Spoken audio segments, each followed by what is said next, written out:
Hey everyone, welcome back to the channel. Today we are talking about one of the most emotionally powerful and inspiring films to come out of Hollywood in the 2000s. We are talking about The Blind Side, released in the year 2009. This is a film that is based on a true story, and that is exactly what makes it so remarkable and so deeply moving. So sit back, get comfortable, and let us break down everything about this incredible movie, from its origins and story to its cast, its production, and the massive impact it had on audiences all around the world. The Blind Side is an American film, produced and released in the United States of America. It is based on the real-life story of Michael Oher, a young African-American man who grew up in extreme poverty in Memphis, Tennessee. The movie is adapted from a non-fiction book called The Blind Side, Evolution of a Game, written by Michael Lewis and published in the year 2006. The book itself covered two subjects simultaneously.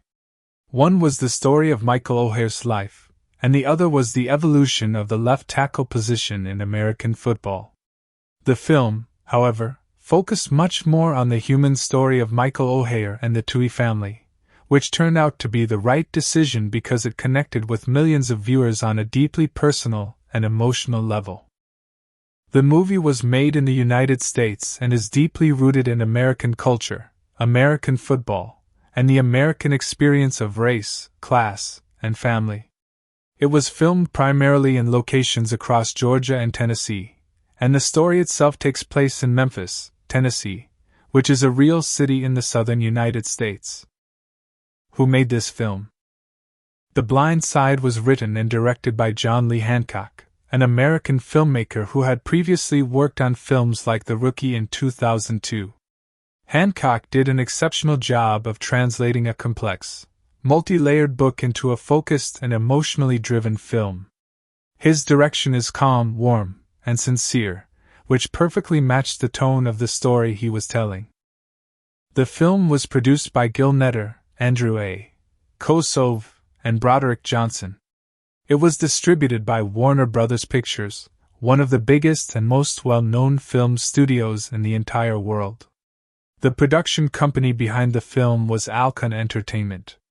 The budget for the film was approximately $29 million, which is considered a relatively modest budget for a major Hollywood release. However, the film went on to become one of the biggest box office successes of that year, earning over $309 million worldwide. That is an extraordinary return on investment, and a true testament to how powerful the story was. Overview. The Blind Side is a biographical sports drama film that tells the true story of Michael Oher, a homeless African-American teenager who had almost no formal education and no stable family to speak of. The story takes place in Memphis, Tennessee, and follows Michael's journey from living on the streets and bouncing between foster homes to being taken in by the Tui family, a wealthy white Christian family, and eventually going on to become a first-round NFL draft pick.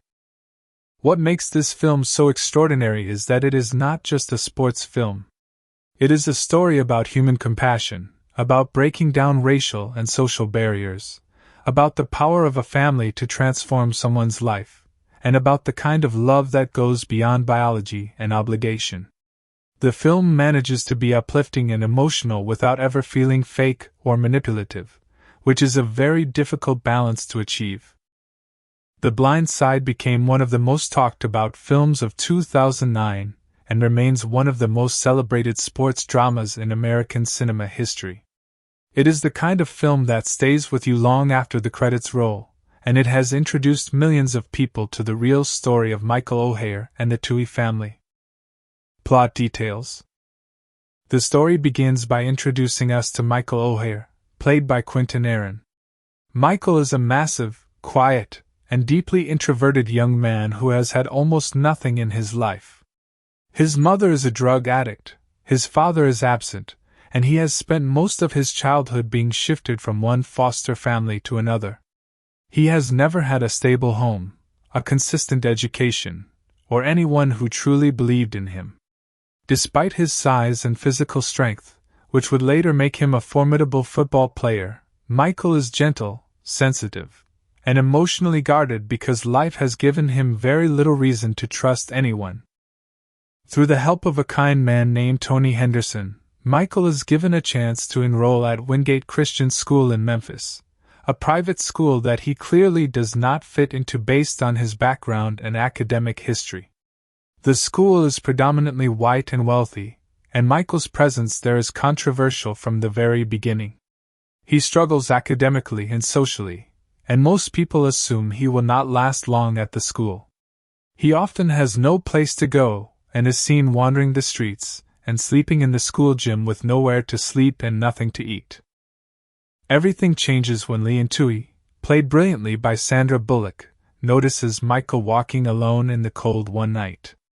Lee is a strong-willed, no-nonsense Southern woman who is married to Sean Tui, a successful businessman. Together they have 2 children, a daughter named Collins and a young son named S.J. Despite the discomfort it causes in some of her social circles, Lee invites Michael to stay at their home for the night. That one night gradually turns into something much more permanent. The Tui family slowly opens their home and their hearts to Michael. Lee is the driving force. She is not someone who does things halfway, and once she decides that Michael deserves a real chance at life, she pursues that goal with fierce determination. She gets him proper clothes, food, a bed, and begins to take a genuine interest in his schooling and his future. Sean Tui, portrayed as warm and supportive, fully backs his wife's decision and treats Michael with respect and affection. Their son S.J. becomes like a little brother to Michael, full of energy and enthusiasm, and helps Michael begin to open up and laugh and engage with the world. One of the most memorable and touching scenes in the film involves the football field. The school coach sees potential in Michael's physical size but struggles to get him to play aggressively. Lee walks onto the field during a practice and speaks to Michael in terms he understands, telling him to think of his teammates as his family and to protect them. From that moment on, Michael's natural instinct to protect the people he loves translates perfectly onto the football field, and he begins to emerge as an exceptional left tackle, the position that protects the quarterback's blind side, which is the origin of the film's title. As Michael develops both as a student and as an athlete, the Tui family makes the formal decision to become his legal guardians. This is a significant and emotional moment in the film because it means Michael finally has a real family. He is no longer a charity case or a guest. He is a son. His academic struggles are addressed with the help of a tutor named Miss Sue, played by Kathy Bates, who works with Michael tirelessly to bring his grades up to the level required to earn a college scholarship.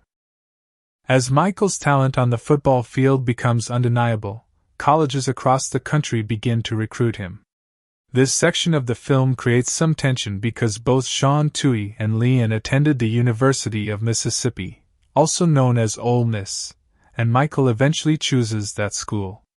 The NCAA investigates whether the Tuis took Michael in as a strategic move to steer him toward their alma mater, which creates a very uncomfortable situation for everyone involved. Michael is questioned alone by an NCAA investigator and for the first time must articulate for himself what the Tui family means to him, and why he made the choices he made. It is one of the most powerful moments in the film because it forces Michael to speak from his own heart, and the result is deeply moving. The film ends on a triumphant and joyful note. Michael Oher enrolls at Ole Miss, plays college football with distinction, and is eventually selected in the first round of the 2009 NFL Draft by the Baltimore Ravens.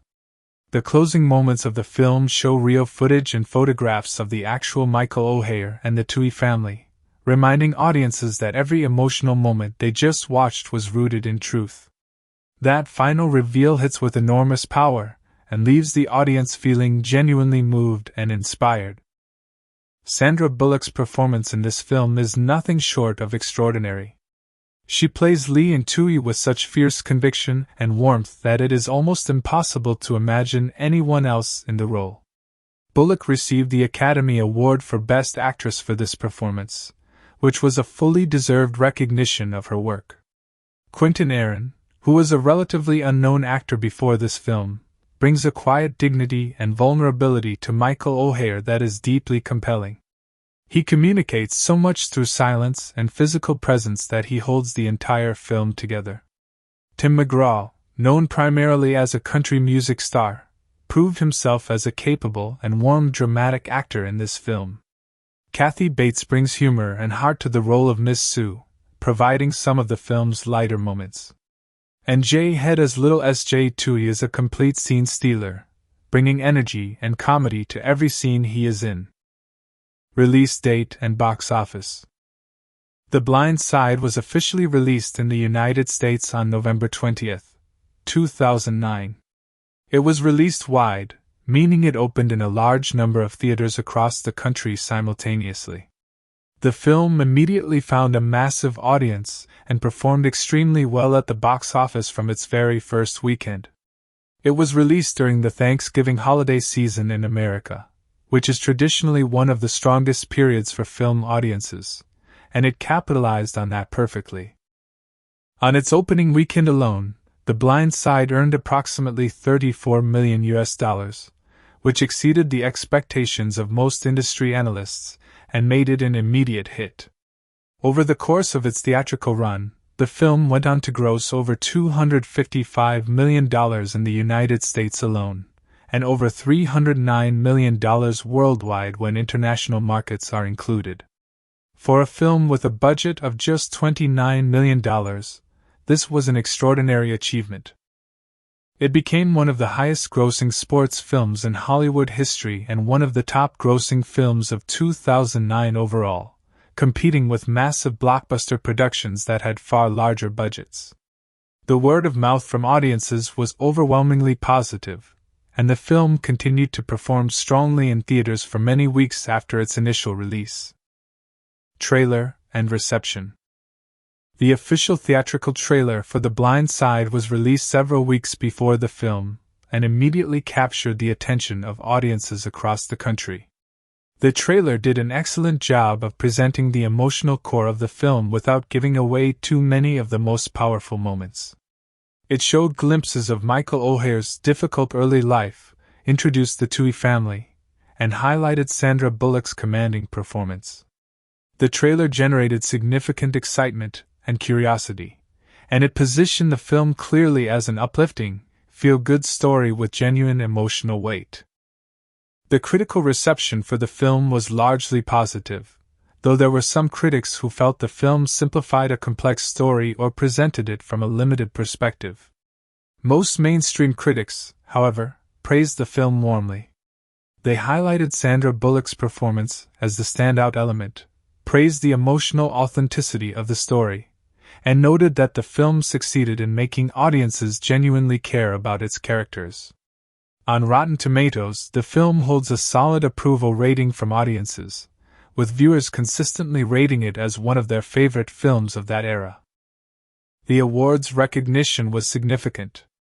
Sandra Bullock won the Academy Award for Best Actress, the Golden Globe Award for Best Actress in a Drama Film, and the Screen Actors Guild Award for Outstanding Performance by a Female Actor in a Leading Role. The film itself was also nominated for the Academy Award for Best Picture, which is one of the most prestigious recognitions any film can receive. These nominations and wins confirmed the film's place as one of the most celebrated releases of 2009. Why this film still matters. The Blind Side endures as a beloved film for several very important reasons. First and foremost, it is a true story. Knowing that the events depicted in the film actually happen makes every emotional moment hit harder. When you watch Lee and Tui fight for Michael Oher, you know that somewhere in the real world, a real woman actually did that. That knowledge transforms the viewing experience entirely. Second, the film handles themes of race, class, and privilege in a way that is accessible to a mainstream audience without being preachy or heavy-handed. It does not pretend that racism does not exist or that the social barriers between Michael and the Tui family are not real. It simply shows what happens when human compassion manages to transcend those barriers, and it trusts the audience to draw their own conclusions. Third, the performances across the board are genuinely excellent. From Sandra Bullock's award-winning lead performance to the quiet power of Quinton Aaron's portrayal of Michael Oher, every person on screen brings authenticity and heart to their role. The result is a film that feels real, that feels earned, and that leaves you feeling genuinely moved rather than manipulated. Complete Story of the Blind. Chapter 1: A Boy with Nothing. The story of the blind side begins not with a family, not with football, and not with success. It begins in the broken and forgotten corners of Memphis, Tennessee, where a boy named Michael Jerome Oher grew up with almost nothing to his name. Michael was born into a world that had already given up on him before he was old enough to understand what that meant. His mother was a woman named Denise Oher, who had struggled with drug addiction for most of her adult life, and that addiction left her unable to provide a stable or safe home for her children. Michael's father, Michael Jerome Williams, was largely absent from his life. The result was that Michael spent his childhood being bounced from one foster home to another, never staying long enough in any one place to put down roots, to make friends, to feel safe, or to truly learn anything in school. Michael attended multiple different schools across his childhood years, but his attendance was inconsistent and his academic records were deeply troubling. He had a tested IQ that was initially recorded as very low, though later evaluations would reveal that his actual intelligence had been consistently underestimated, in part because he had never been given the tools, the stability, or the support that any child needs to learn. He could not read properly. He could barely write. He had missed so much school across so many years that the gaps in his foundational knowledge were enormous.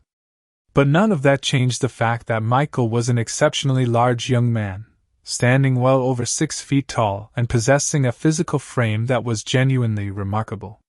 He was gentle by nature, slow to anger, quiet almost to the point of silence, and deeply observant of the world around him even if he could not always express what he saw.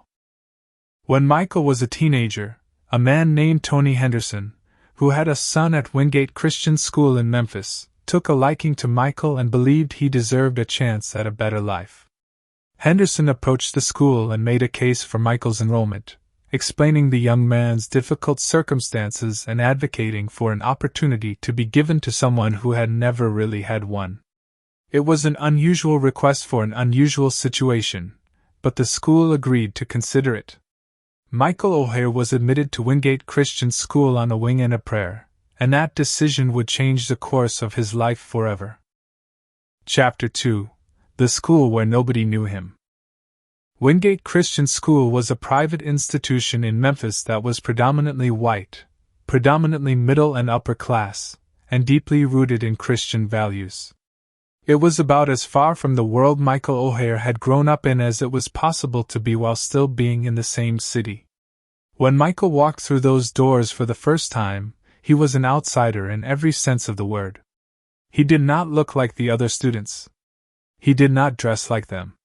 He did not talk like them, and he certainly did not have their advantages, their homes, their families, or their histories. Most of the students, and even some of the staff, did not quite know what to make of him. Michael sat in classrooms where the academic content was far beyond anything he had been exposed to in his fragmented schooling, and he often sat in silence, unable to contribute, unable to follow along, trying simply to absorb whatever he could from the environment around him. His grades were nearly non-existent. His test scores were dismal.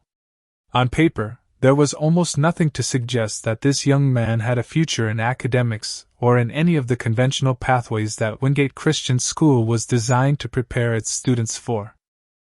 And yet there was something about Michael that certain people noticed. Something that went beyond the grades and the test scores and the empty seat in the classroom. There was a quiet dignity to him. There was a watchfulness. He paid attention to things that other people missed. He was extraordinarily protective of smaller and weaker people around him, a trait that would later become the foundation of his entire athletic identity. And he had a physical presence that was simply impossible to ignore. The football coaches at the school could see plainly that Michael's body was built for the game. The question was whether anyone could find a way to unlock what was inside him. For a long time, Michael had nowhere to go after school ended. He would sometimes sleep in the school gym.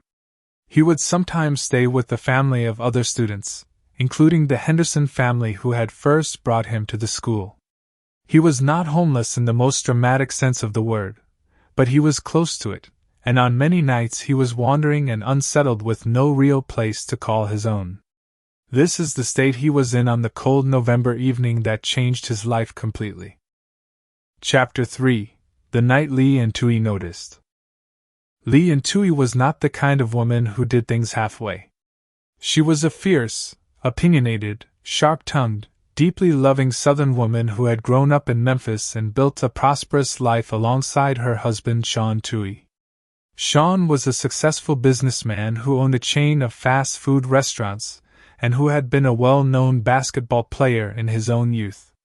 Together they had 2 children, a teenage daughter named Collins and a younger son named Sean Jr., who everyone called S.J.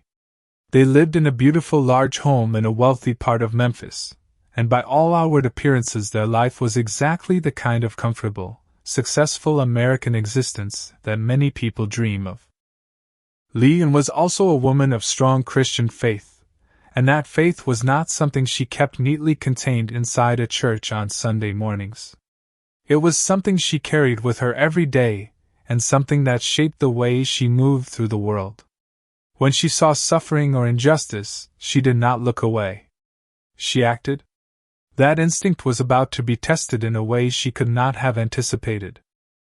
On a cold night in November, Leanne and Sean were driving home after a Thanksgiving function when Leanne spotted Michael Oher walking alone down the road in the cold.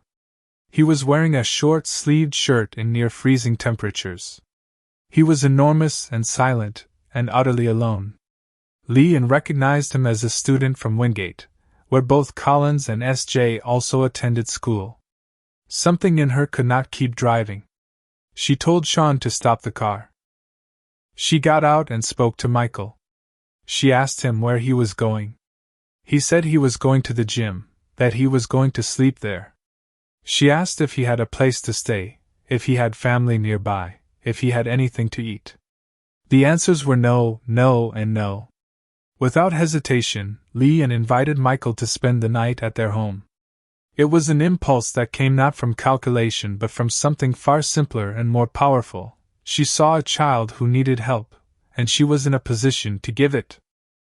That night, Michael slept on the couch in the Tui home.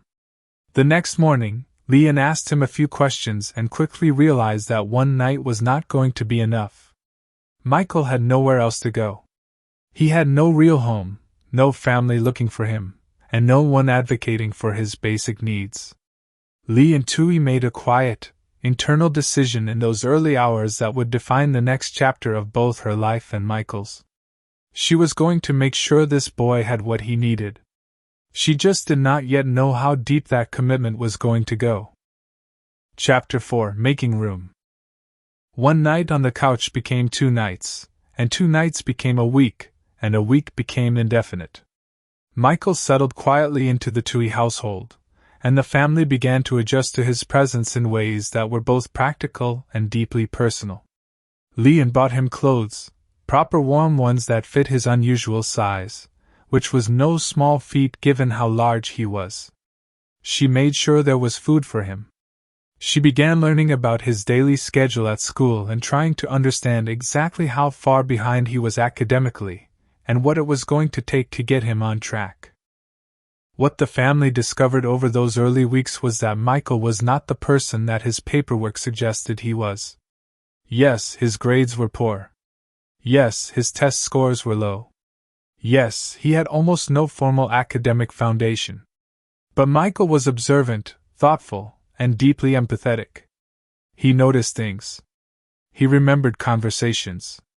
He had a genuine instinct for caring about people, particularly people who were smaller or weaker or in need of protection. These were not the qualities of someone who was incapable of growth. They were the qualities of someone who had simply never been given a real chance. S.J. Tui, the youngest member of the family, took to Michael almost immediately with the kind of uninhibited enthusiasm that only a child can manage. S.J. was energetic, funny, and completely unbothered by the social complexities that might have made adults hesitant. He simply liked Michael, and he showed it openly. He would drag Michael into games and conversations and activities, and those interactions slowly began to chip away at the walls Michael had built around himself over years of disappointment and loss. Michael began to smile more often. He began to laugh. The enormous, silent young man who had walked through the school corridors like a ghost started to become a person again, or perhaps for the first time. Collins, the Tui daughter, also welcomed Michael with warmth and without the kind of social judgment that many of her peers expressed. She treated him like a brother from an early stage, which meant she was honest with him, sometimes blunt, and completely natural in a way that made Michael feel accepted rather than studied. The Tui home became, for Michael, something he had never truly experienced before. It became a place where he could simply exist without fear, without uncertainty, and without the constant low-level anxiety of not knowing where his next meal was coming from or where he was going to sleep. Chapter 5: Football and the Left Tackle. The football coaches at Wingate Christian had long been aware of Michael's physical gifts. A young man of his size and natural athleticism was impossible to ignore on a football field, but getting Michael to play with aggression and strategic purpose had proven extremely difficult. Michael was gentle by temperament, and that gentleness worked against the kind of physical dominance that football required. He would hold back. He would hesitate. He would sometimes watch the play unfold around him rather than throw himself into it. The coaches were frustrated because they could see what he was capable of, but they could not figure out how to unlock it. The breakthrough came from the most unlikely of sources. Lee and Tui walked onto that football practice field one day and did something that no one had tried before. She talked to Michael not in the language of football strategy or athletic technique, but in the language he understood most deeply. She told him to think of his teammates not as players in a game, but as his family. She told him that his job on that field was to protect them, to keep them safe, to make sure that no one got past him and hurt the people he cared about. She pointed to Collins and S.J. sitting in the stands and told Michael to protect his quarterback the same way he would protect them. Something changed in Michael at that moment. The concept of protection was one he understood at the deepest possible level. He had spent his whole life wishing there was someone to protect him, and now he was being asked to be that person for others. He took to it instantly, and with a ferocity that stunned everyone watching. The hesitation disappeared. The holding back disappeared. In its place was something raw and powerful and completely natural, a young man who had found the intersection between his deepest instinct and his extraordinary physical gifts. The position Michael played was left tackle, and it was not by accident that this position carried such significance. In American football, the left tackle is responsible for protecting the quarterback's blind side, the area behind the quarterback that he cannot see when he is looking downfield to throw the ball. It is one of the most important and most demanding positions on the entire team, requiring not only physical strength and size but intelligence, awareness, and the ability to read and react to threats that the quarterback himself cannot see. Michael Oher was, in almost every possible way, born to play this position. Word spread quickly about the young man playing left tackle for Wingate Christian. College scouts began attending games. Coaches from major programs around the country started making calls. A player with Michael's combination of size, strength, athleticism, and developing technique was genuinely rare, and the football world was taking notice. But before any of that could matter, there was the question of his grades, his eligibility, and whether he could meet the academic requirements that a major college program would demand of an incoming student athlete. Chapter 6: Miss Sue and the Battle for Grades. Leon recognized that Michael's football talent was meaningless without academic eligibility, and she was not the kind of woman to accept a problem without solving it.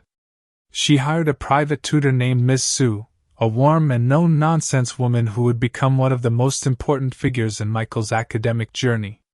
Miss Sue was patient in a way that the school system had never been patient with Michael. She understood that he was not slow or incapable. He was simply missing enormous amounts of foundational knowledge, and the only way to fill those gaps was through consistent, dedicated, one-on-one instruction over an extended period of time. The tutoring sessions between Michael and Miss Sue were often challenging, occasionally frustrating, and ultimately transformative.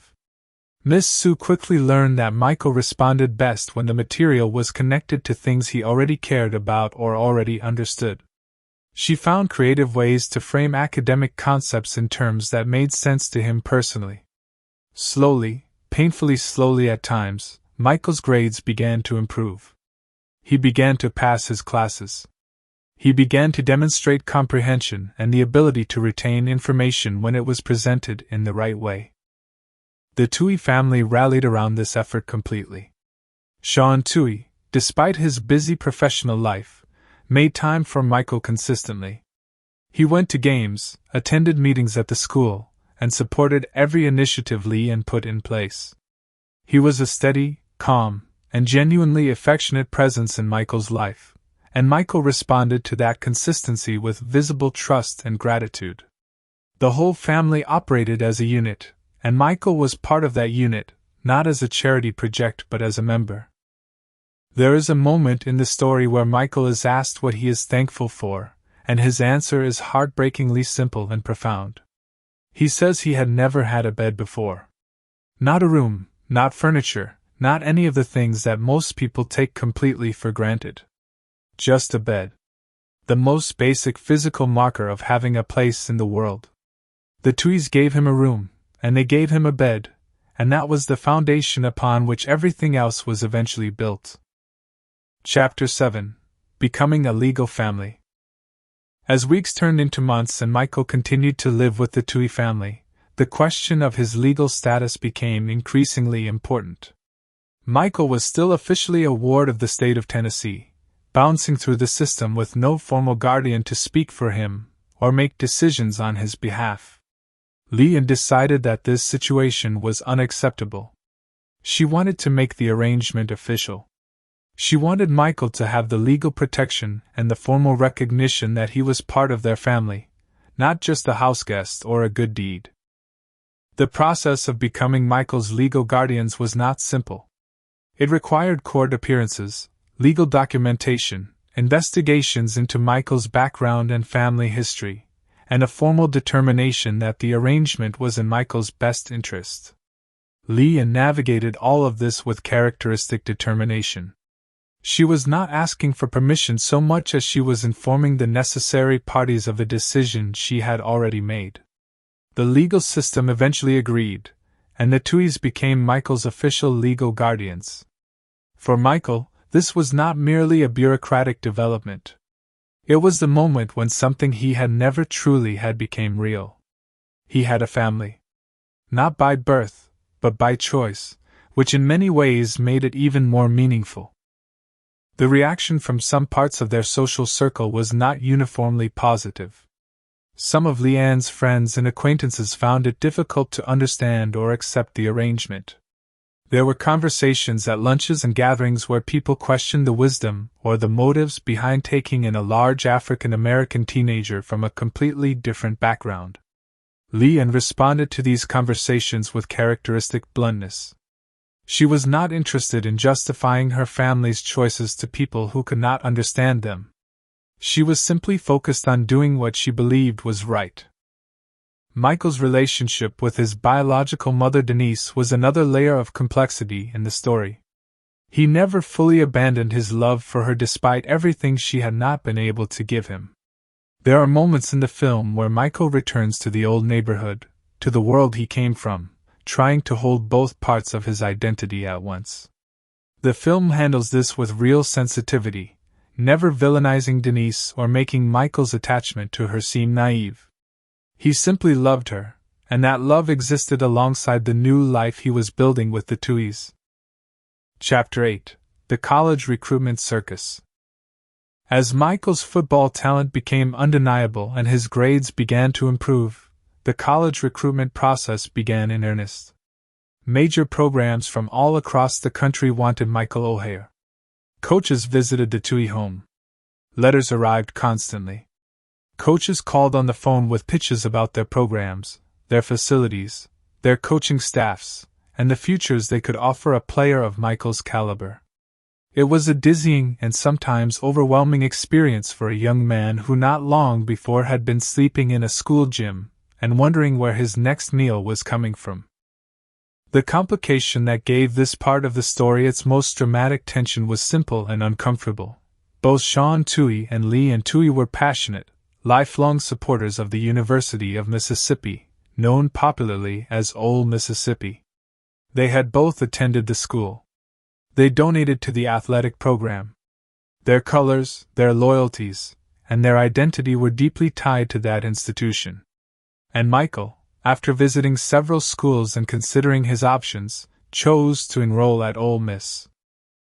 To most people looking at the situation from the outside, this appeared to be exactly what it was: a young man choosing to attend the same school as his new family, in a state he was familiar with, surrounded by people who would support him. But to the National Collegiate Athletic Association, the governing body of college sports in the United States, it raised a serious question. The NCAA launched an investigation into whether the Tui family had taken Michael in specifically and strategically to steer him toward Ole Miss, which would constitute a violation of the rules governing recruiting and amateur eligibility. The investigation was a deeply uncomfortable experience for everyone involved. Investigators interviewed the Tui family, examined their finances, and looked into the timeline of their relationship with Michael. But the most significant moment of the investigation came when Michael himself was questioned alone, without the Tuis present, by an NCAA investigator who pressed him hard on his motivations for choosing Ole Miss and on the nature of his relationship with the family. In that room, without Leanne's fierce presence to advocate for him, Michael had to find his own words for what the Tui family meant to him, and why he had made the choices he had made. It was one of the most quietly powerful moments of his entire journey, because for the first time he was not being spoken for or advocated for. He was speaking for himself. And what he said, in his own slow and careful and deeply sincere way, was the truth. The Tuis were his family. He chose Ole Miss because it was their school, and their school had become his school, the same way their home had become his home, and their name had become part of his identity. The investigation was eventually closed without any findings of a violation. Chapter 9: Ole Miss and the NFL Draft. Michael Oher enrolled at the University of Mississippi and joined the football program as one of its most anticipated recruits in recent memory. The transition from high school football to college football at a major program is always demanding, and it was no different for Michael. He faced new levels of competition, new complexities in the game, and the challenge of proving himself in an environment where the stakes were significantly higher than anything he had previously experienced. He rose to meet those challenges with the same quiet determination that had defined his journey from the beginning. At Ole Miss, Michael developed rapidly as a player. His natural gifts had always been evident, but college-level coaching, strength and conditioning programs, and the daily intensity of practicing against high-quality opponents sharpened his skills in ways that could not have happened in a high school environment. He became one of the most dominant defensive linemen in the Southeastern Conference, one of the strongest and most competitive college football conferences in the entire country. His development at Ole Miss confirmed everything that scouts and coaches had believed about his potential. The Tui family remained present and deeply involved throughout his college years. Leanne attended games with the same fierce enthusiasm she had brought to his high school career. Sean continued to be a supportive and steady presence. S.J. and Collins remained close to Michael as he grew into his adult life. The bond that had begun with a cold night and an impulsive invitation did not weaken with time or distance. It deepened.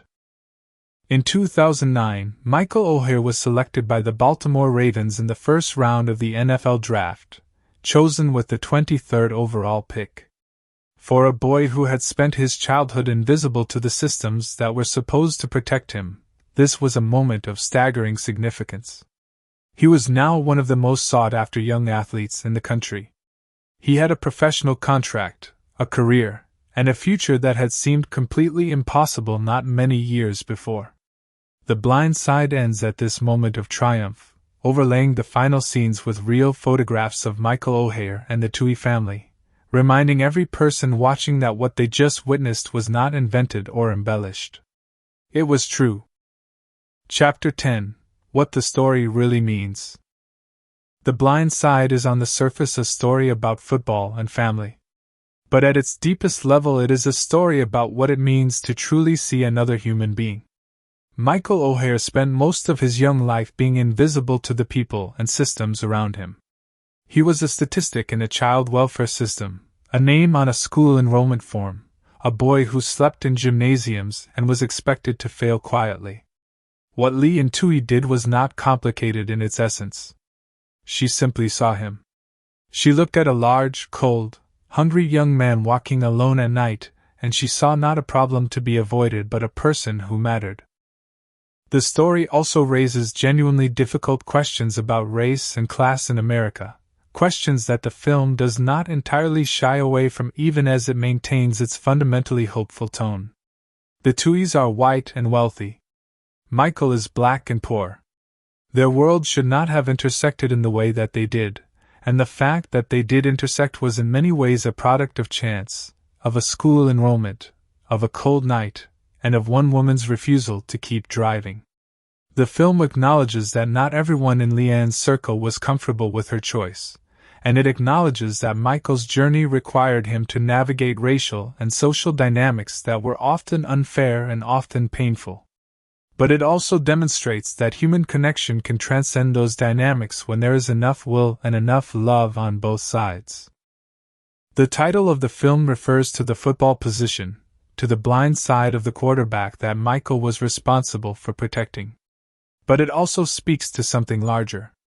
All of us have blind sides, areas of our lives and our vision where we cannot see clearly, where we are vulnerable, where we need someone standing between us and the threats we cannot perceive. Michael Oher spent years with no one standing in that place for him. The Tui family stepped into it. And in doing so, they did not just change one young man's life. They changed their own lives as well, in ways that none of them could have fully anticipated on that cold November night when Lee and Tui told her husband to stop the car. The Blind Side, 2009. Actor's life history.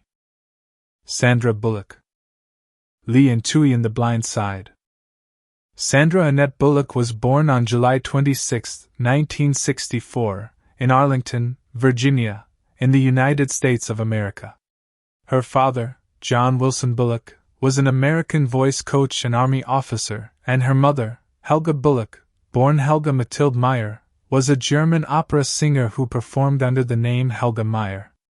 The combination of these two parents gave Sandra a childhood that was genuinely unusual by any standard. Her mother performed across Europe, which meant the family spent considerable time living in Germany and traveling across the continent.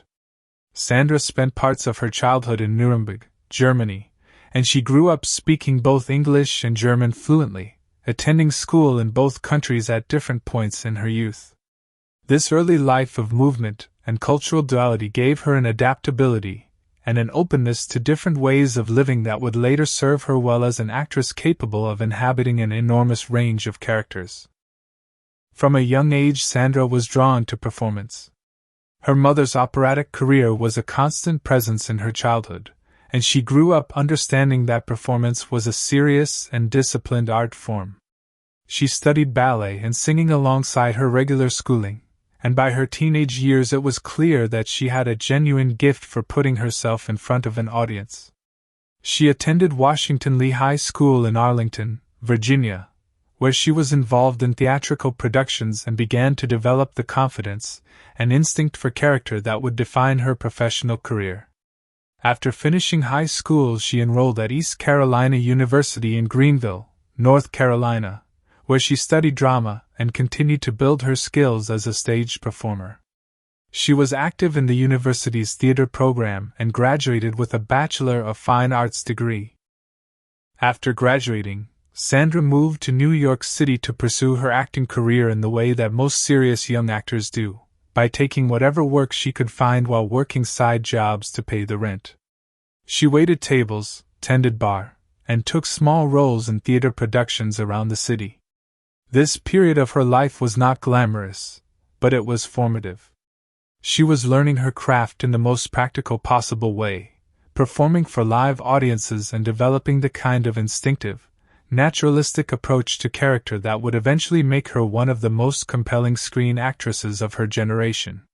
She eventually made the move to Los Angeles, where the film and television industry was centered, and began auditioning seriously for screen roles. Her early television work included appearances in shows like Bionic Showdown, and a lead role in the short-lived series Working Girl, based on the 1988 film of the same name. Her film career began with small parts in movies like Hangman in 1987 and a more substantial role in Bionic Showdown, The $6 Million Man and The Bionic Woman. None of these early projects made a significant impact on her career, but they were accumulating experience and exposure. The real turning point came in 1992 when she appeared in the action thriller Demolition Man, and then more significantly in 1993 when she starred in the romantic comedy Sleepless in Seattle, though her role there was small. What truly launched her into the public consciousness was the 1994 action blockbuster Speed, in which she starred opposite Keanu Reeves as a young woman who finds herself trapped on a city bus rigged to explode if it drops below 50 miles per hour. The film was a massive commercial success and Sandra Bullock emerged from it as a genuine star. The years that followed Speed were a mix of enormous hits and some notable disappointments, which is the reality of almost any major film career. She starred in While You Were Sleeping in 1995, a romantic comedy that was a significant success and confirmed her ability to carry a film on her own charm and talent. She appeared in A Time to Kill in 1996, demonstrating a capacity for more serious dramatic work. Then came Speed 2, Cruise Control in 1997, which was a sequel to Speed that was widely considered a creative and commercial failure, and which Sandra herself has acknowledged was a mistake. She rebounded strongly with the romantic comedy 2 Weeks' Notice in 2002 and continued to build a filmography that demonstrated extraordinary range. Miss Congeniality in 2000 and its sequel, Crash in 2004, for which the film won the Academy Award for Best Picture, Loverboy, and many others followed in the 2000s as she established herself as one of the most reliably compelling performers in Hollywood. The role of Lee in Tui in The Blind Side in 2009 brought Sandra Bullock to the absolute peak of her career in terms of awards recognition. She won the Academy Award for Best Actress, the Golden Globe for Best Actress in a Drama, and the Screen Actors Guild Award for Outstanding Female Actor in a Leading Role, among many other accolades. It was a defining moment in a career already full of defining moments. What made the win so satisfying to audiences and industry observers alike was that it felt earned not just for this single performance, but for a long career of committed and varied work. In 2013 she starred in Gravity alongside George Clooney, a technically groundbreaking science fiction film directed by Alfonso Cuarón that earned her another Academy Award nomination and became one of the biggest films of that year. In 2018 she starred in Bird Box, a thriller that became one of the most watched films in Netflix history at the time of its release. On a personal level, Sandra Bullock has lived a life that has had its share of both joy and pain. She was in a long-term relationship with Ryan Gosling, her co-star on Murder by Numbers, in the early 2000s. She then married Jesse James, a television personality and motorcycle builder, in 2005. The marriage appeared to be one of genuine happiness and stability, and in 2010 Sandra and Jesse adopted a baby boy named Louis, finalizing the adoption around the same time that Sandra was accepting her Academy Award. Shortly after, news broke that Jesse James had been unfaithful during their marriage, and the situation became one of the most publicized celebrity scandals of that year. Sandra filed for divorce and handled the entire situation with a dignity and composure that earned her enormous public sympathy and respect. She has spoken openly in the years since about how the experience of adopting Louis changed her understanding of what truly mattered in life. In 2015, she adopted a second child, a baby girl named Layla, and has raised both children largely out of the public eye, prioritizing their privacy and their well-being above any desire for celebrity attention. She was in a long and warm relationship with photographer Brian Randall from around 2015 until his death in August 2023 following a private battle with ALS, a loss she has described as profoundly heartbreaking. Sandra Bullock is, as of the mid-2020s, one of the most celebrated and respected figures in the history of American cinema. She has been one of the highest-paid actresses in Hollywood for multiple years throughout her career. She is known not only for her talent but for her warmth, her humor, and her genuine decency as a human being, qualities that come through in virtually every interview she has ever given. She has also been noted for her significant philanthropic work, including major donations to disaster relief efforts following events like Hurricane Katrina and the 2010 earthquake in Haiti. She is, by any reasonable measure, one of the defining actresses of her era. Q.A. Quinton Aaron. Michael Oher in The Blind Side. Quinton Aaron was born on August 15, 1984, in the Bronx, New York City, in the United States of America. His early life in the Bronx was shaped by circumstances that, in some ways, were not entirely unlike those of the real Michael Oher, whose story he would one day tell on screen. He grew up in a working-class environment with limited financial resources, and from a very early age he had to learn how to navigate a world that did not always make things easy for young men in his position.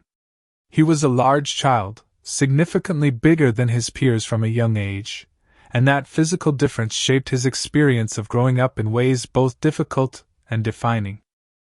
Quinton discovered a love for performance and for the arts at a relatively young age.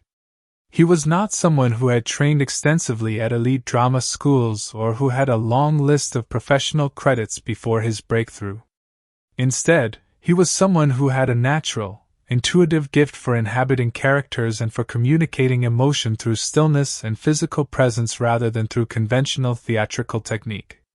This is actually a rare quality in any actor, and it is precisely the quality that made him so right for the role of Michael Oher, a character who communicates most powerfully through what he does not say rather than what he does.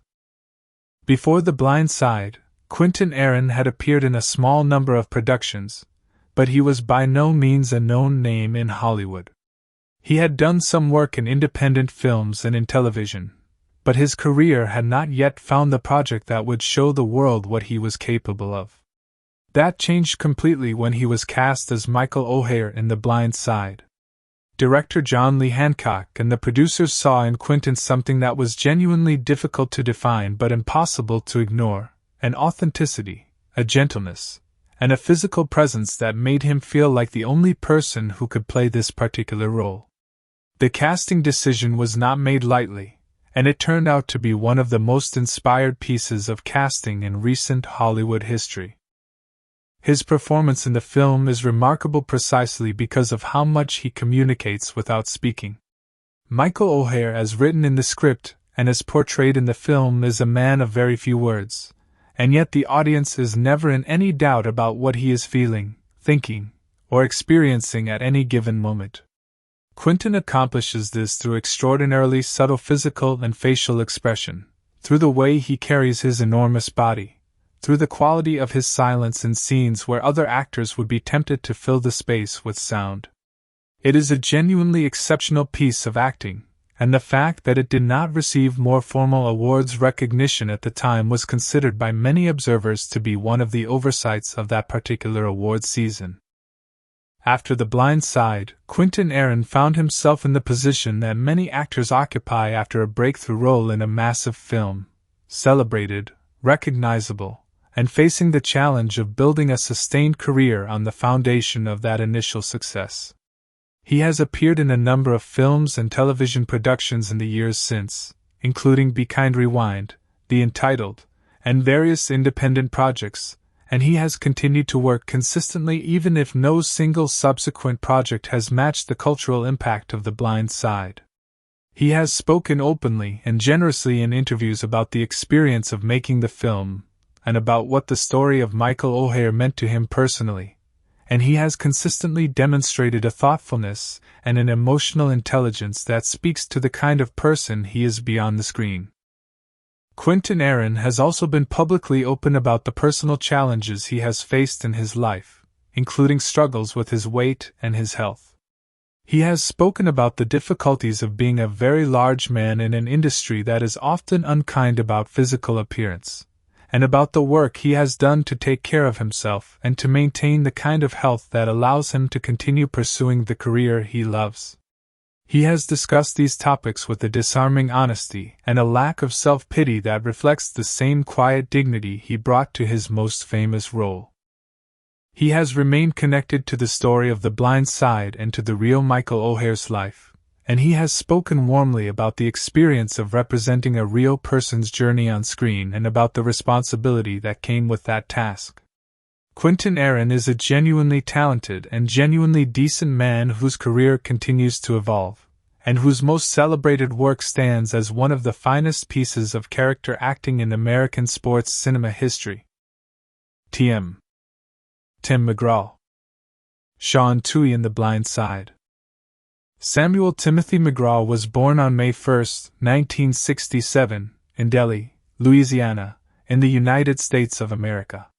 His origin story is one of the most extraordinary in American entertainment, not because of where he ended up, which is extraordinary enough, but because of the circumstances of where he began.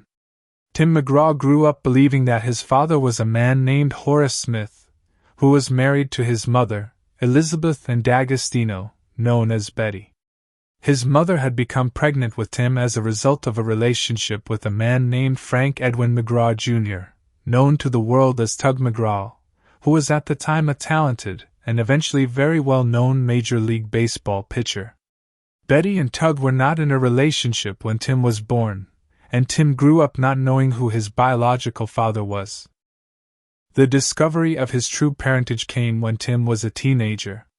He found his birth certificate while going through some of his mother's belongings, and the name on that certificate was not Horace Smith but Tug McGraw. This was a genuinely world-altering revelation for a young man who had built his understanding of his own identity on a completely different set of facts. Tim has spoken about this moment in interviews with remarkable openness, and without bitterness, describing it as a shock but also, ultimately, as something that expanded rather than diminished his sense of who he was. He eventually reached out to Tug McGraw, and the two men developed a genuine relationship in the years before Tug's death from brain cancer in 2004. The reconciliation between a father and a son who had not known each other for most of their lives is itself a story of considerable emotional power. Tim grew up primarily in Start, Louisiana, a very small town, and later in Jacksonville, Florida, where his mother had moved. He was a good student and a good athlete, and he enrolled at Northeast Louisiana University with the intention of studying sports medicine. He had grown up listening to country music and had begun to play guitar and write songs, but at that stage music was more of a passion than a plan. His time at university gradually shifted his priorities, and he eventually left school to pursue music seriously, moving to Nashville, Tennessee, the center of the American country music industry, with very little money and very little certainty about what lay ahead. The early years in Nashville were a long and often discouraging grind. Tim worked various jobs to support himself while writing songs and trying to get noticed in a city full of talented people all trying to do exactly the same thing. He signed with Curb Records in 1990, and his first album, released in 1993, had modest success. His second album, Not a Moment Too Soon, released in 1994, was a completely different story. It became the best-selling country album of that entire year, produced multiple #1 singles, and established Tim McGraw as one of the most significant new voices in country music.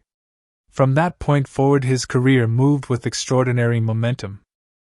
Over the decades that followed, Tim McGraw became one of the best-selling and most beloved country music artists in history. He has released more than 15 studio albums, has had over 40 #1 singles on the country charts, and has sold more than 80 million records worldwide, making him one of the best-selling music artists of any genre. His hits include songs that have become genuine cultural touchstones of American country music, songs that have played at weddings and funerals and road trips and celebrations across the country for 30 years. He has won multiple Grammy Awards, multiple Academy of Country Music Awards, and multiple Country Music Association Awards, and he has been recognized as one of the defining artists of his era. His personal life has been defined most visibly by his marriage to Faith Hill, one of the most celebrated country music artists in her own right. Tim and Faith met in 1994 when Faith opened for Tim on a concert tour, and they married in 1996. Their relationship has been one of the most admired and celebrated in American entertainment, remarkable for its apparent stability, warmth, and genuine partnership in an industry where long marriages are the exception rather than the rule. Together they have 3 daughters, Gracie, Maggie, and Audrey, and the family has maintained a life that is relatively private by the standards of 2 people of their fame and success. Tim McGraw's acting career, which is secondary to his music but far from trivial, began with a well-received appearance in the 2004 film Friday Night Lights, in which he played a complicated and morally compromised father figure. That performance demonstrated a dramatic range that surprised many people who knew him only as a country music star, and it opened the door to further film work. His role as Sean Toohey in The Blind Side in 2009 was his most prominent film appearance to that point, and he brought to it a warmth, a quiet strength, and a convincing ordinariness that served the film beautifully. Sean Toohey is not a flashy character. He is a man who loves his family, supports his wife, and does the right thing without needing to make a performance of it. Tim McGraw played him with exactly that understated quality. He has continued to act in the years since, appearing in films and television projects, and he has continued to record and tour as one of country music's most enduring and beloved performers. Tim McGraw is a genuinely extraordinary figure in American popular culture, a man who overcame an uncertain beginning, discovered his father in his teenage years, built one of the most successful music careers in the history of the genre, maintained a beautiful family life, and proved along the way that he was also a capable and compelling actor. KB. Kathy Bates. Miss Sue in The Blind Side. Kathleen Doyle Bates was born on June 28, 1948, in Memphis, Tennessee, in the United States of America. This fact carries a particular resonance when you consider that The Blind Side, one of the films she appeared in later in her career, is set in exactly the same city where she was born. Memphis shaped her in the early years of her life before she moved away to pursue the career that would eventually make her one of the most respected and celebrated actresses in American history. She was the youngest of 3 daughters born to Bertie Kathleen, a homemaker, and Langdon Doyle Bates, a mechanical engineer. The family was middle class and rooted in the culture and traditions of the American South, and that Southern upbringing gave Kathy a quality of warmth and directness that has characterized both her performances and her public persona throughout her career. Kathy discovered her love of acting at a young age and pursued it with a seriousness and commitment that stood in contrast to the fact that she was never, by Hollywood's conventional standards, the obvious type to be a leading lady. She did not conform to the narrow physical ideals that the entertainment industry has historically imposed on women, and she has spoken throughout her career with admirable frankness about the ways in which that reality shaped her path. She worked harder, she developed her craft more deeply, and she built a body of work that proved beyond any argument that talent and commitment matter infinitely more than conforming to anyone's idea of what a star is supposed to look like. She attended Southern Methodist University in Dallas, Texas, where she studied drama, and after graduating she moved to New York City to pursue a career in theater. The years that followed were long and often difficult. She worked in theater for nearly 2 decades before achieving the kind of widespread recognition that her talent fully warranted. She was a respected figure in theater circles and won significant praise for her stage work, but mainstream fame remained elusive for a long time. She worked in television, appeared in films in smaller roles, and continued to build her skills year after year with a patience and a determination that speak to a profound love of the craft itself rather than any addiction to celebrity. The role that changed everything came in 1990 when she was cast as Annie Wilkes in the film adaptation of Stephen King's novel Misery, directed by Rob Reiner. The role of Annie Wilkes, a disturbed and dangerously obsessive fan who holds a famous author captive in her remote home, was one of the most demanding and complex roles in the film of that year. It required Kathy to portray a character of extraordinary psychological depth, someone who was simultaneously pathetic and terrifying, delusional and shrewd, violent and tender. She inhabited the role with a completeness and a fearlessness that was genuinely breathtaking, and the performance won her the Academy Award for Best Actress in 1991. It was a victory that felt to many people in the industry not just like a recognition of one great performance, but like an overdue acknowledgement of a career's worth of exceptional work. In the years following Misery, Kathy Bates established herself as one of the most versatile and consistently excellent actresses in the business. She appeared in Fried Green Tomatoes in 1991, a film that drew on exactly the kind of Southern warmth and complexity that she had grown up with, and her performance was widely praised. She appeared in A Home of Our Own in 1993, in Dolores Claiborne in 1995, in Titanic in 1997 where she played the unsinkable Molly Brown with enormous charm and vitality, and in Primary Colors in 1998 where she delivered one of the finest supporting performances of that decade. She received Academy Award nominations for both Primary Colors and About Schmidt in 2002, the latter being a film in which she appeared alongside Jack Nicholson in a scene that became immediately famous and that demonstrated a physical boldness and a complete commitment to her art that very few actresses of any era have matched. Her television work has been equally distinguished. She became a central figure in Ryan Murphy's American Horror Story franchise, appearing in multiple seasons of the anthology series and receiving Emmy Award nominations and wins for her work there. She has appeared in numerous other television productions across the decades and has consistently brought to every role the same quality of total commitment and complete authenticity that has defined her entire career. Kathy Bates has faced significant health challenges in her personal life with the same courage and openness that characterizes everything else about her. She was diagnosed with ovarian cancer in 2003 and successfully treated, and then in 2012 she was diagnosed with bilateral breast cancer, which required a double mastectomy. She has spoken publicly about both diagnoses and about the experience of facing serious illness while maintaining a public career and a private life, and she has done so with the kind of honesty and absence of self-pity that make her a genuinely inspiring figure beyond her artistic achievements. She has also been open about her subsequent diagnosis with lymphedema, a condition that developed as a result of her cancer treatment, and she has become an advocate for greater public awareness of that condition. She was married to actor Tony Campisi from 1991 to 1997 and has not remarried since their divorce. She has spoken warmly about her friendships, her work, and the life she has built on her own terms. Kathy Bates is, at her core, a woman who decided very early that she was going to pursue what she loved with everything she had, regardless of whether the world made it easy for her, and who has proven over and over again across more than 5 decades of work that genuine talent pursued with genuine dedication will find its audience in the end. Behind the scenes. The Blind Side, 2009. Budget breakdown and funny moments on set. How the budget was built.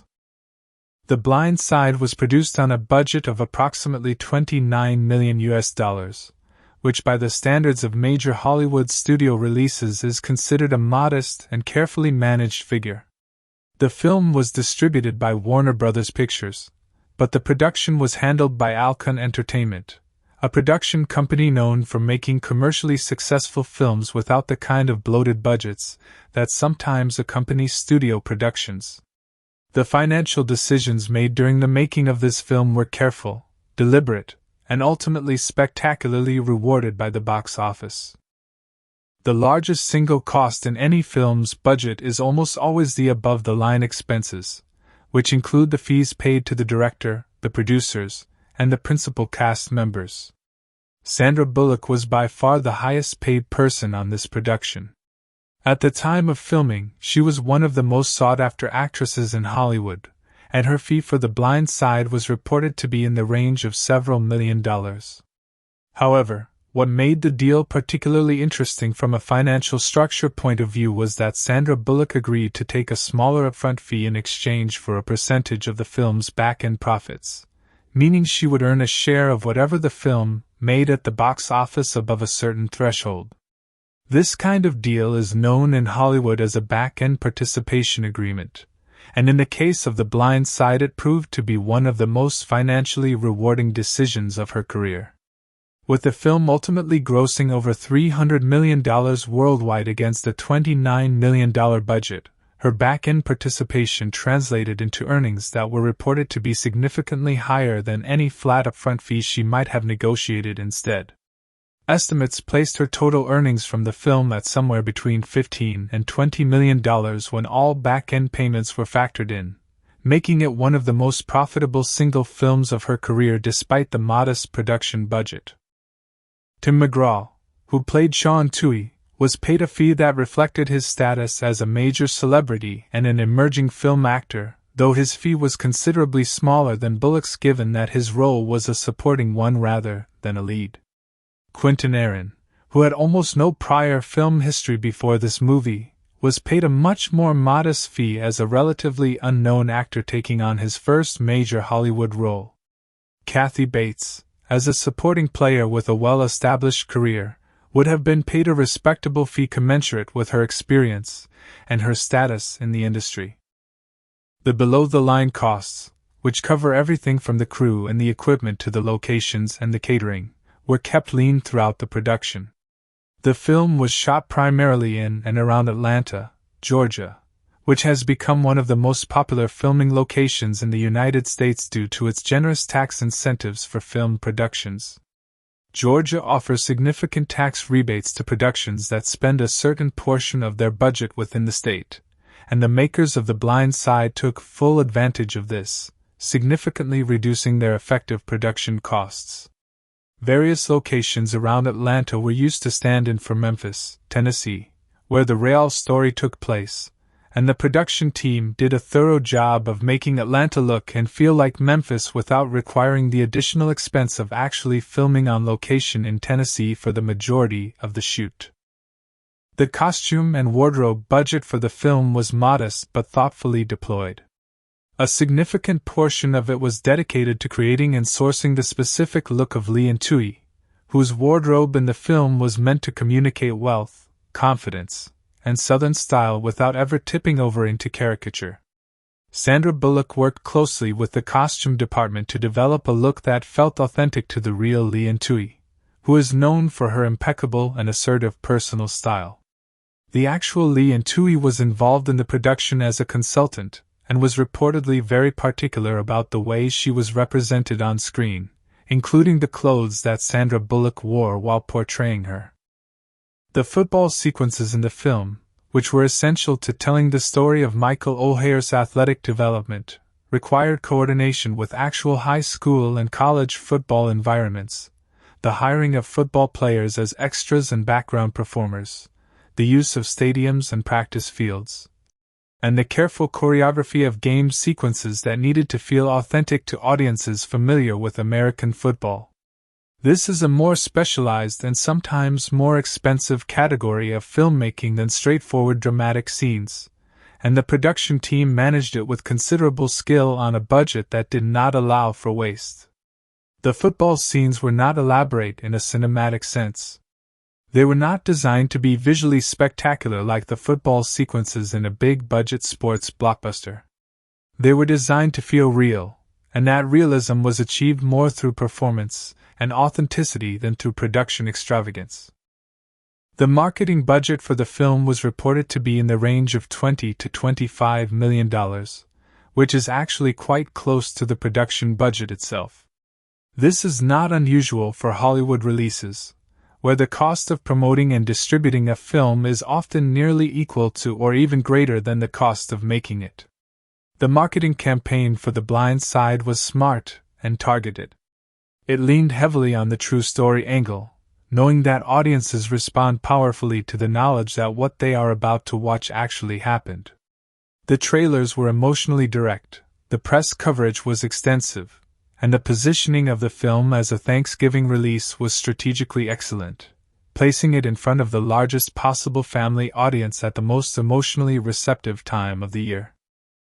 The total investment in the film, including both production and marketing, was therefore somewhere in the range of $50 to $55 million.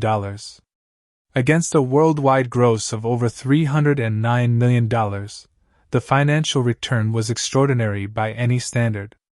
The film became one of the most profitable productions of 2009 on a pure return on investment basis, and it confirmed the enduring commercial power of well-told true stories built around strong performances and genuine emotional content. Funny and warm moments on set. Despite the deeply emotional and often serious nature of the story being told, the set of The Blind Side was by all accounts a genuinely warm and frequently hilarious place to spend a working day. The combination of Sandra Bullock's well-documented sense of humor, Tim McGraw's relaxed and friendly personality, Jay Head's irrepressible childlike energy, and Quinton Aaron's quietly mischievous side created an atmosphere that the cast and crew have described in multiple interviews as one of the most enjoyable working environments any of them had experienced. Sandra Bullock is famously one of the funniest people on any set she works on. She has a sharp, dry wit and an absolute lack of pretension that makes her beloved by cast and crew alike. On the set of The Blind Side, she was known for keeping everyone loose between takes, particularly during the more emotionally demanding scenes. After long stretches of filming scenes that required real tears and real vulnerability, she would frequently break the tension with a perfectly timed joke or a ridiculous physical gag. Director John Lee Hancock has spoken about how Sandra had a gift for knowing exactly when the mood needed lightening and for doing it in a way that never felt dismissive of the emotional work everyone had just done. She could cry genuine tears in one take and then have the entire crew in hysterics 30 seconds later, which is a rare and genuinely valuable quality on any film set.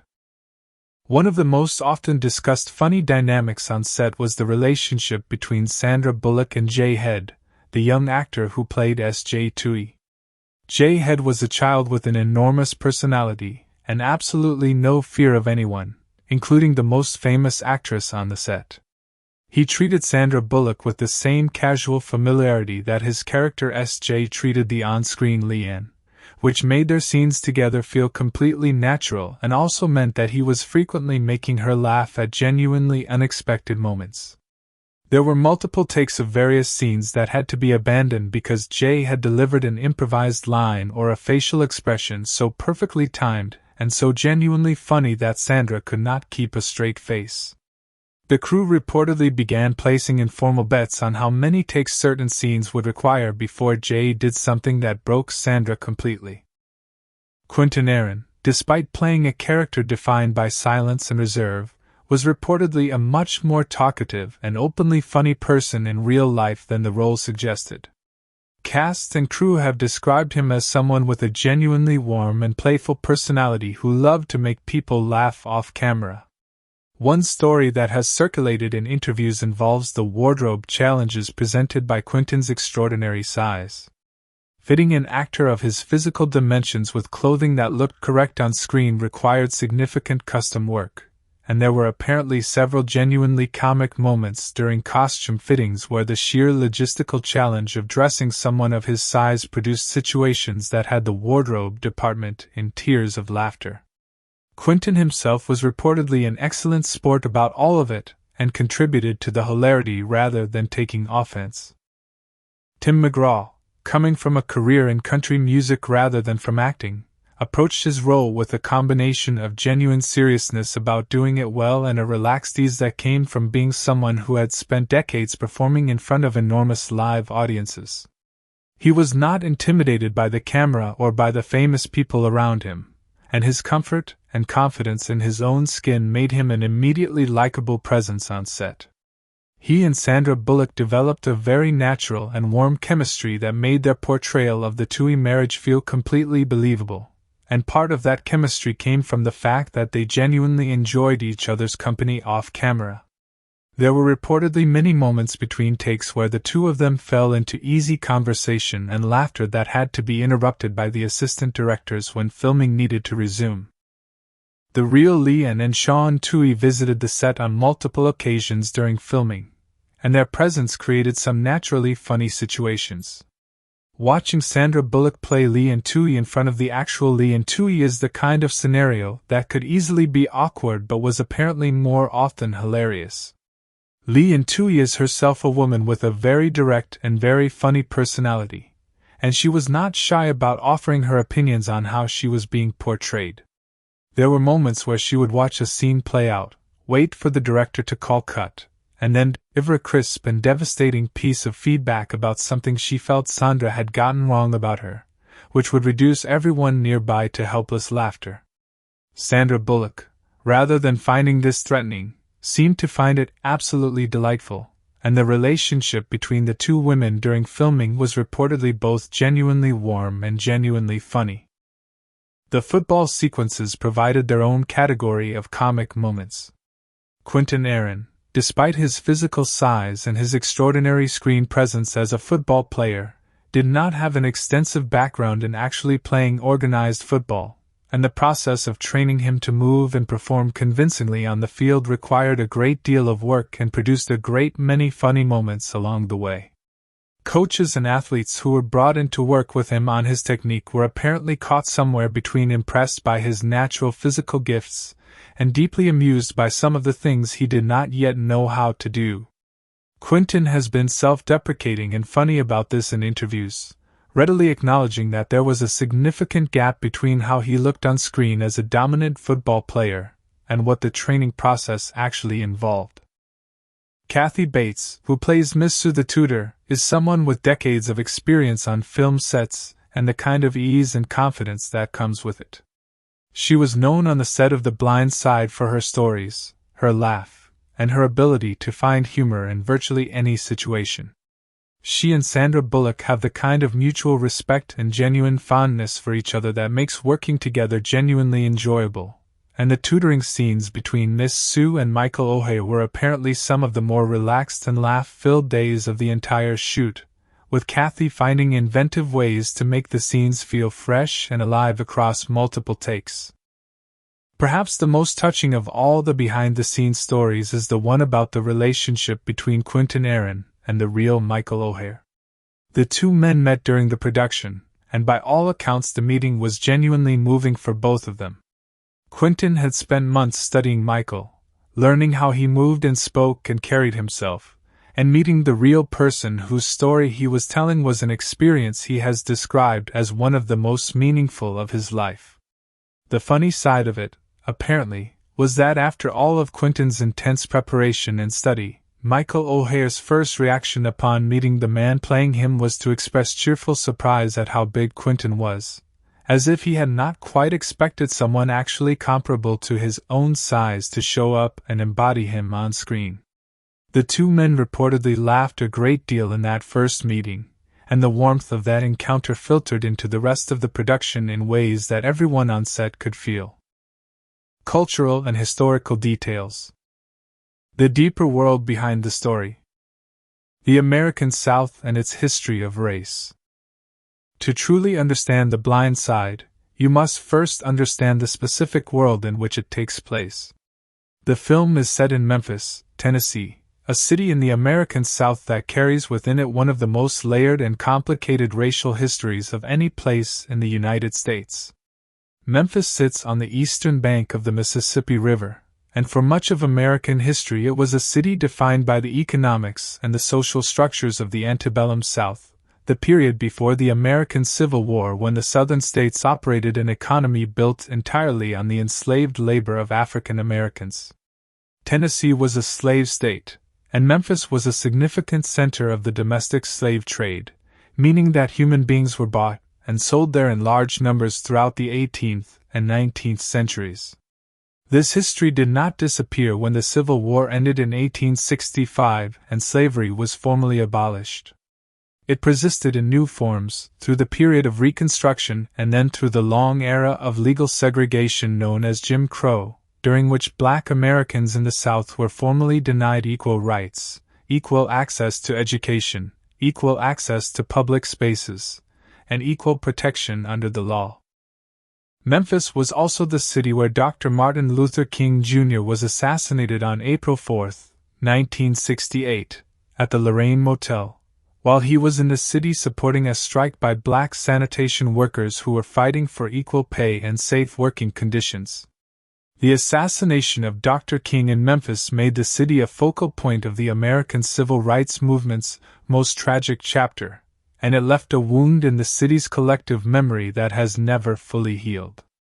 By the time the story of Michael Oher and the Toohey family takes place, in the late 1990s and early 2000s, Memphis had undergone decades of social change since the civil rights era, but the deep structural inequalities between its Black and white communities remained very much in evidence. The neighborhoods Michael Oher grew up in, poor, predominantly Black, underserved by public institutions, and marked by the accumulated disadvantages of generations of systemic exclusion, were a direct product of that long history. The neighborhood the Toohey family lived in, wealthy, predominantly white, full of resources and opportunity, was equally a product of the same history seen from the other side.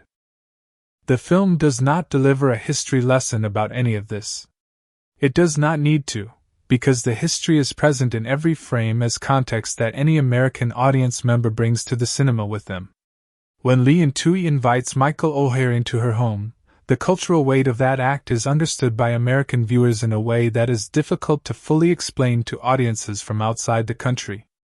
It is not simply an act of generosity. It is an act that crosses one of the deepest and most historically charged divides in American society, the racial divide between Black and white America, particularly in the American South where that divide has its longest and most painful history. The American foster care system and child poverty.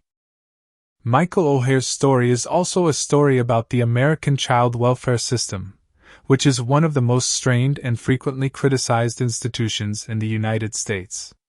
The foster care system was designed to provide temporary care and stability for children who cannot safely live with their biological parents due to abuse, neglect, addiction, mental illness, or incarceration. In theory, it is a safety net.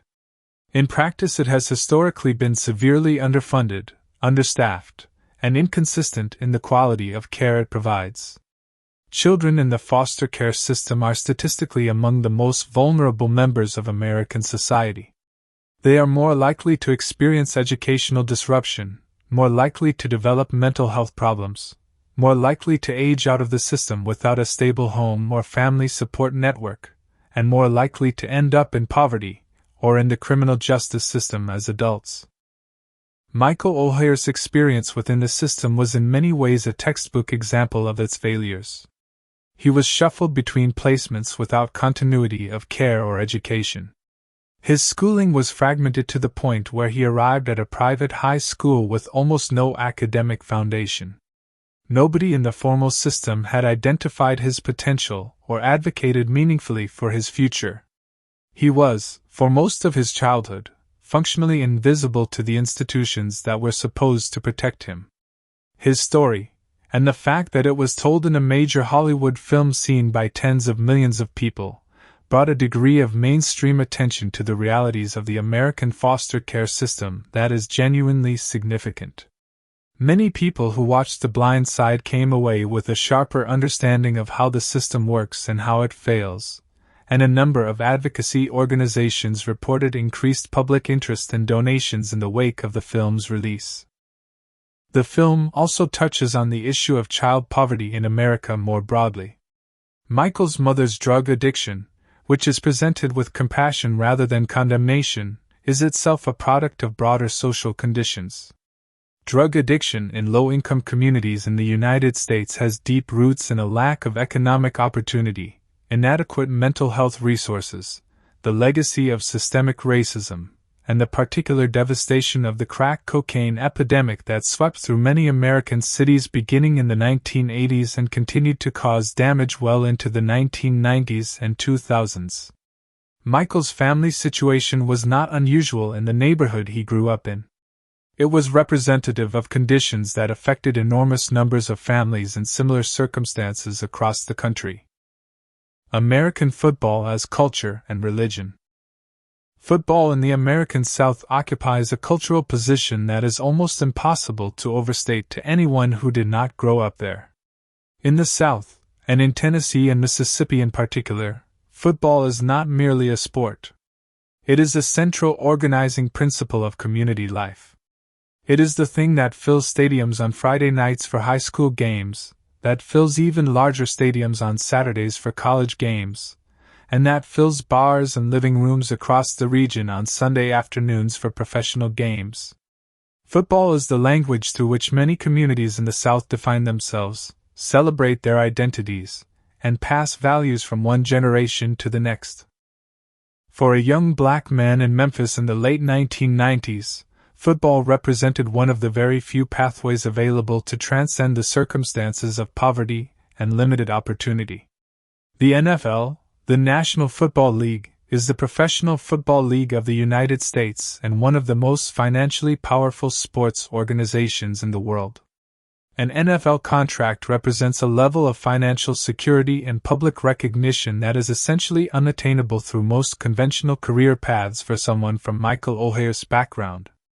The dream of playing professional football is therefore not simply an athletic ambition in that context.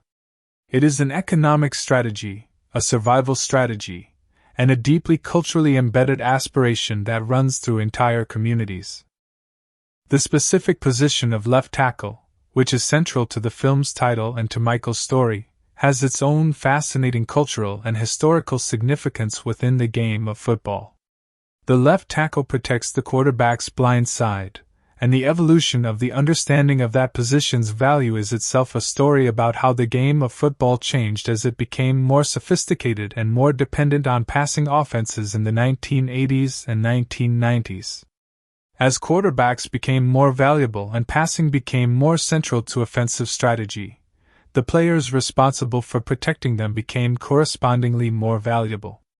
The left tackle, who protects the side from which most quarterbacks cannot see an oncoming defender, became one of the most coveted and highly compensated positions in the sport.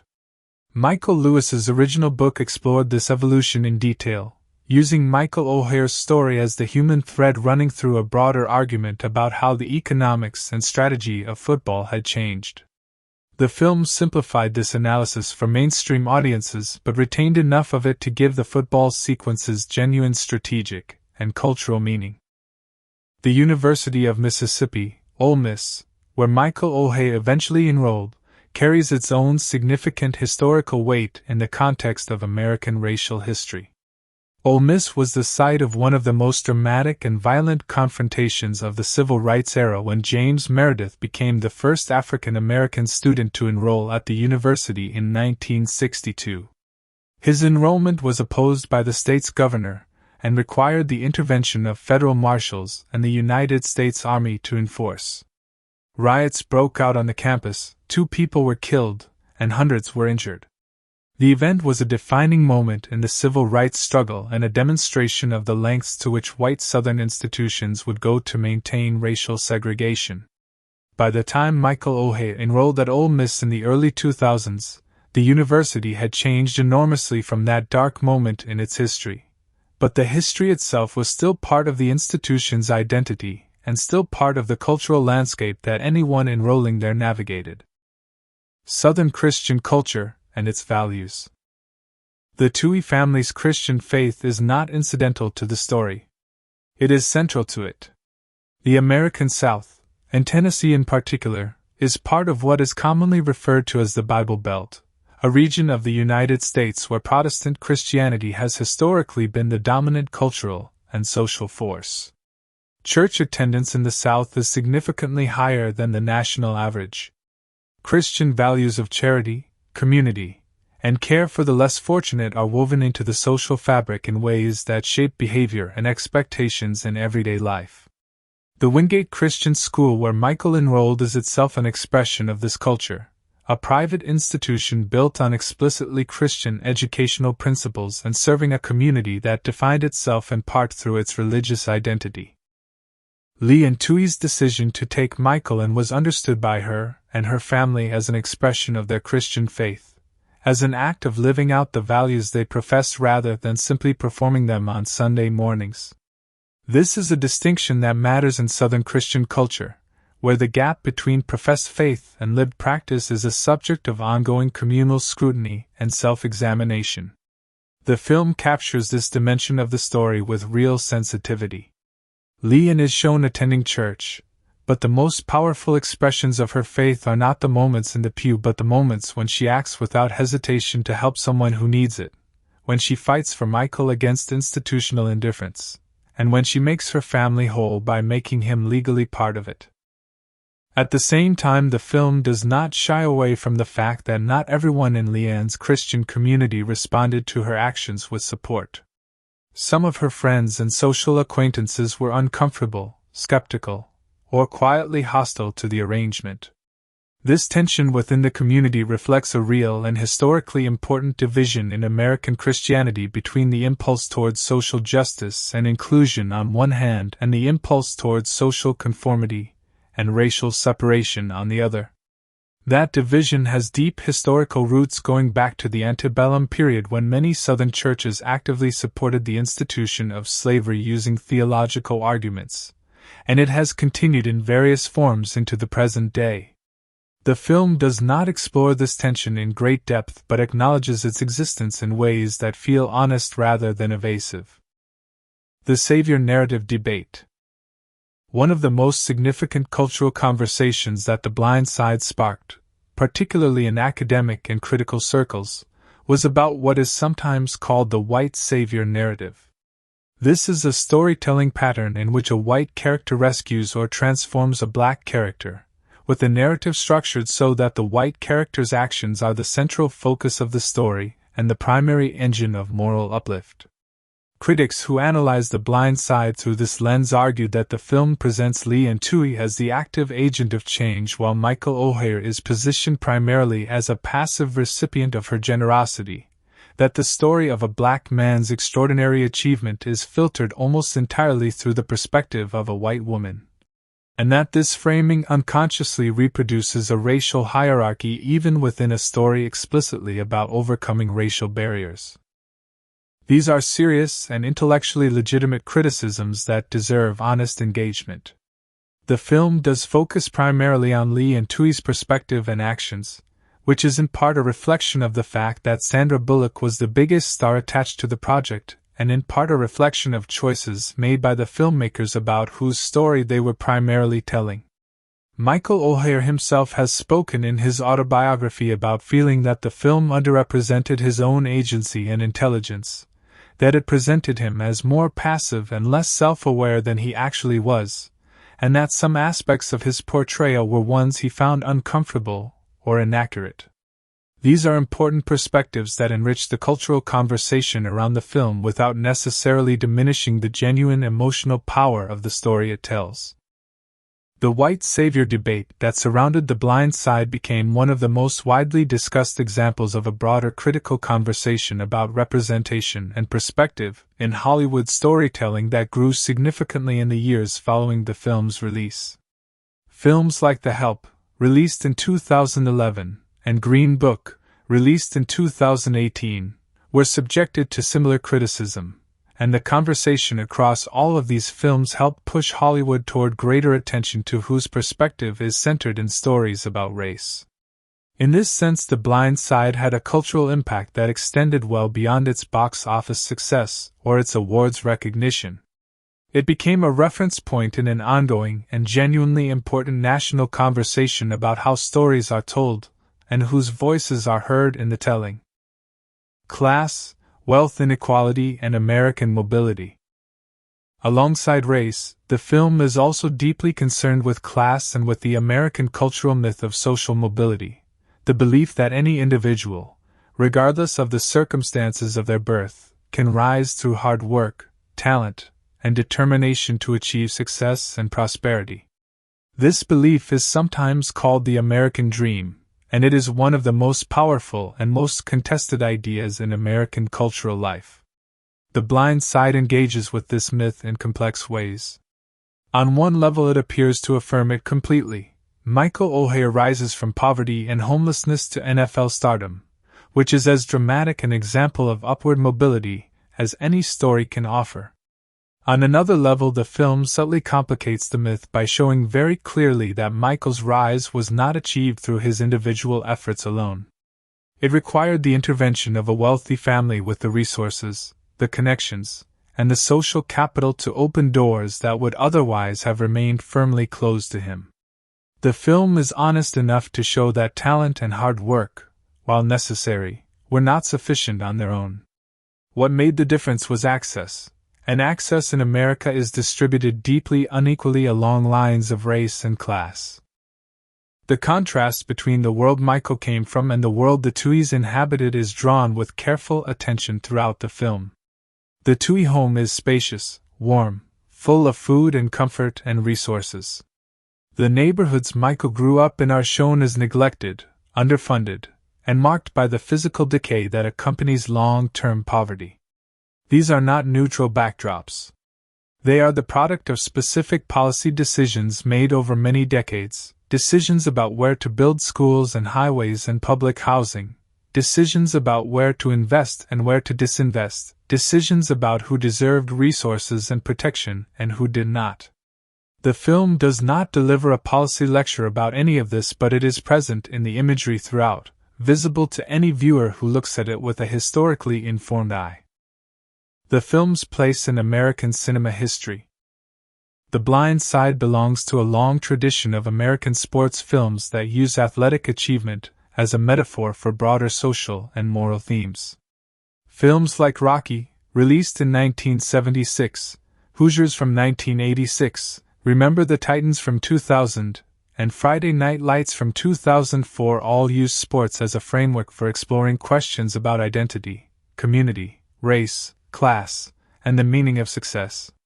The Blind Side sits within this tradition but distinguished itself by being based on a true story of remarkable recent vintage, by centering a female character as the primary agent of change in what is superficially a male-dominated sports narrative, and by achieving a level of commercial success that few films in the tradition had matched.